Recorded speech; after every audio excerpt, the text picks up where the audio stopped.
¿Qué puede suceder cuando menospreciamos la misericordia y el perdón de Dios? En el estudio de Nahum, capítulo 1, será contestada esta pregunta. Aprendamos a meditar en la palabra. El libro de Nahum tiene un tema principal, la futura destrucción de Nínive. Por esta razón, la profecía complementa el mensaje de Jonás. Este predicó el arrepentimiento en Nínive y por haberse humillado sus habitantes ante Dios, la ciudad fue perdonada. Sin embargo, Nínive recayó en la iniquidad y la misión de Nahum fue predicar la sentencia divina de su destrucción. El orgullo y la crueldad y la idolatría de Nínive había colmado la medida. Durante demasiado tiempo los reyes de Asiria desafiaron al Dios del cielo y a su soberanía, colocando al Creador del universo en el mismo nivel de los ídolos de los países circunvecinos. Los versículos del 1 al 10 constituyen un poema en forma de acróstico. Para ilustrar la parte que le corresponde a Dios en la destrucción de Nínive, se presenta su justicia en los versículos 2 al 6 y se demuestra su poder por el dominio que tiene sobre el mundo material. Dios no es movido por el impulso vengativo que caracteriza al hombre pecador, sino por un santo deseo de defender la rectitud y castigar a los que se oponen a ella. La misericordia divina no es una prueba de debilidad, sino de fortaleza. Los hombres pueden ser tardos para la ira, contra la iniquidad como resultado de su dureza e insensibilidad moral. En este sentido, son dignos de compasión y no de admiración. Por otro lado, Dios demora la manifestación de su ira contra el pecado y el pecador, porque no quiere que ninguno perezca. Concede tiempo para el arrepentimiento, aun cuando sus ofertas de misericordia son rudamente despreciadas. Está poco dispuesto a castigar. Los que persisten en la iniquidad deben cosechar los resultados. Dios tiene completo dominio sobre los elementos de la naturaleza. Su poder quedó demostrado cuando Israel cruzó el Mar Rojo. El profeta presenta un cuadro realmente pavoroso del poder de Dios. En los versículos del 3 al 6 se describe el poder de Dios y por lo tanto su capacidad para realizar la predicha destrucción de Nínive. La manifestación del poder de Dios que aquí se describe se verá en una escala mucho mayor en ocasión de la segunda venida de Cristo. Que Dios es bueno en su carácter y en su proceder quedó plenamente demostrado por aquel que era Dios encarnado.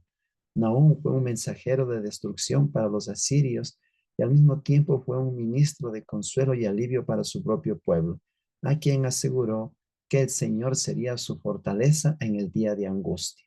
Se estaba terminando rápidamente el tiempo de gracia para Nínive y Nahum predijo una destrucción que pronto llegaría. A todas las naciones, tanto modernas como antiguas, llega esta misma advertencia de castigo que a la larga o a la corta descenderá sobre todos los que se exaltan contra Dios. El profeta advierte a los asirios que su jactancia contra Dios era lo peor que podían hacer. La caída de Nínive era segura, pues el castigo que Dios trae sobre los asirios será tan completo y permanente. Cuando sean finalmente raídos de la tierra con el castigo final, nunca más vivirán de nuevo, aunque el ejército asirio formará un frente tan impenetrable como un cerro de espinos, Dios fácilmente los vencerá. En el versículo 14, el profeta se dirige a Asiria y predice su destrucción. Hay exclamación de gozo por la derrota del enemigo del pueblo de Dios. Con el restablecimiento de la paz, una vez más sería posible que el pueblo de Judá celebrara las grandes festividades religiosas. El profeta Nahum suplica a su pueblo para que de todo corazón participe del espíritu de esas solemnes ocasiones, a fin de que Dios pueda bendecir y prosperar la nación. Agradecidos por su liberación, los israelitas debían cumplir con los votos que habían hecho en tiempos de angustia y peligro. En resumen, queridos amigos, el tema principal del libro de Nahum es la futura destrucción de Nínive. Con la predicación de Jonás, Nínive se arrepintió, sin embargo recayó en la iniquidad, por lo que la misión de Nahum fue predecir la sentencia divina de destrucción. El orgullo y la crueldad y la idolatría de Nínive había colmado la medida. Aunque Dios demore en su misericordia el castigo, porque no quiere que ninguno perezca. El castigo para Nínive era completo y permanente.